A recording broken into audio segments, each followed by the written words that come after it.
Hello everybody and welcome to the second part of our videos on the civil rights movement. As always, we begin with our learning outcomes, so by the end of this presentation you guys should know what the Jim Crow laws were and three actions taken against them before the 1960s. You guys should know what the sit-ins, freedom rides, the Birmingham Campaign and the March on Washington were. You guys should also know what the Civil Rights Act of 1964 and the Voting Rights Act of 1965 were. And finally, you guys should know what Martin Luther's policy was to achieve civil rights goals and some alternative views to it. As we saw in the previous video on the civil rights of African Americans, under the 14th and 15th Amendment, they were supposed to have equal rights. However, a Supreme Court case in 1896, known as Plessy versus Ferguson, said that it was okay to have separate institutions and facilities based on colour so long as the institutions and facilities were equal. Of course, these facilities or institutions were never equal, and white Americans were given access to the superior facilities and institutions, for example, like schools and stuff like that. So these laws that enforced racial segregation or setting some people apart from others in the southern states were known as the Jim Crow laws. And in 1909, the NAACP, or the National Association for the Advancement of Coloured People, was set up to fight against this racial segregation. It was set up by people like W.E.B. Du Bois, Mary White Ovington, and Moorfield Story. They launched decade-long legal cases to try to end segregation with African American lawyers like Charles Hamilton Houston and Thurgood Marshall, who would actually eventually become the first ever African American Supreme Court judge. The campaigns culminated with the Brown versus the Board of Education court case of 1954, which ruled that state-sponsored segregation of public elementary schools was unconstitutional. In December of 1955, a year after this, Rosa Parks, an African American woman, was arrested for not giving up her seat on a bus in Montgomery, Alabama, in violation of these Jim Crow laws. Her case was taken up by an African American Baptist minister called Martin Luther King Jr., who helped to lead the Montgomery Bus Boycott. Martin Luther King promoted a non-violent type of protest. They called on a citywide boycott of public transport to end the segregation of public transport in the South. The boycott lasted for 385 days, with King being arrested and his house bombed during this time also. Eventually, another court case would bring about the end of this racial segregation on the Montgomery public buses, and that was the Prouder versus Cale case.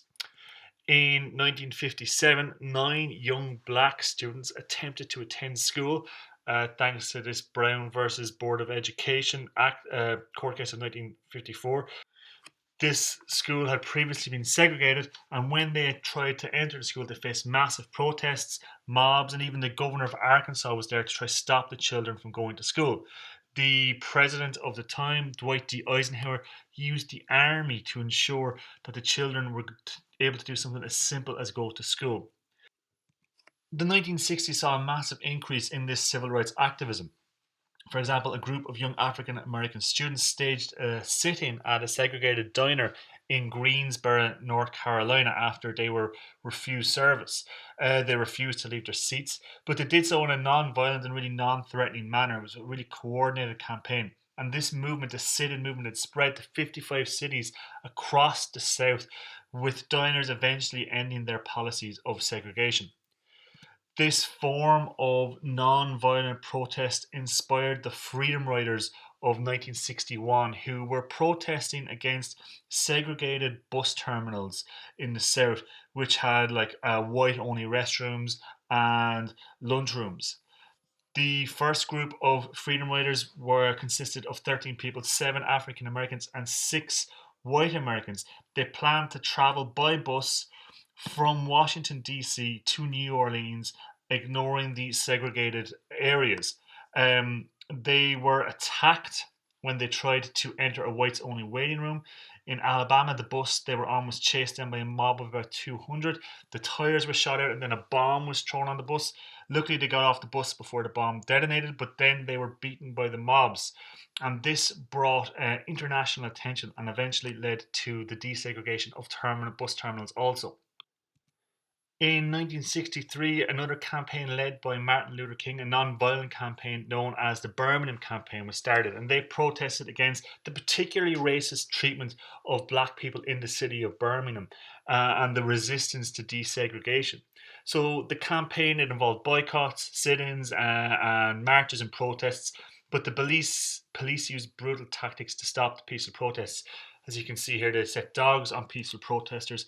They also would have beaten them and used water cannons and even deadly firearms on them too.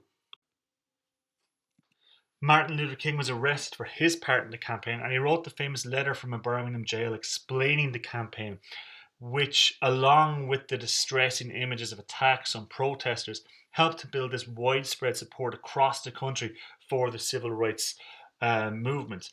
In August of 1963, Martin Luther King again led the March on Washington for Jobs and Freedom, where King gave his famous I Have a Dream speech from the steps of the Lincoln Memorial to over 200,000 people. However, the campaign was far from over. And in fact, in September of 1963, white supremacists in Ferguson bombed an African American Baptist church, killing 4 girls. And it sparked massive riots and a huge amount of anger. A lot of people channeled this outrage to help build more support to bring about the end of desegregation. Eventually, in 1964, the President of America, Lyndon B. Johnson, passed the Civil Rights Act, which ended segregation in public places and it banned employment discrimination based on your race or your colour or your religion or your gender. However, racist policies continued in the South, and in March of 1965, civil rights groups that tried to organise a campaign to get the African Americans of a city called Selma in Alabama registered to vote encountered some problems. At this time, only about 2% of the people in that town were registered to vote. These peaceful activists were attacked, with a man called Jimmy Lee Jackson being killed by white supremacists. In response, the groups organized a 54-mile march from Selma to Alabama's capital, Montgomery. The protesters were again attacked. They were attacked by police.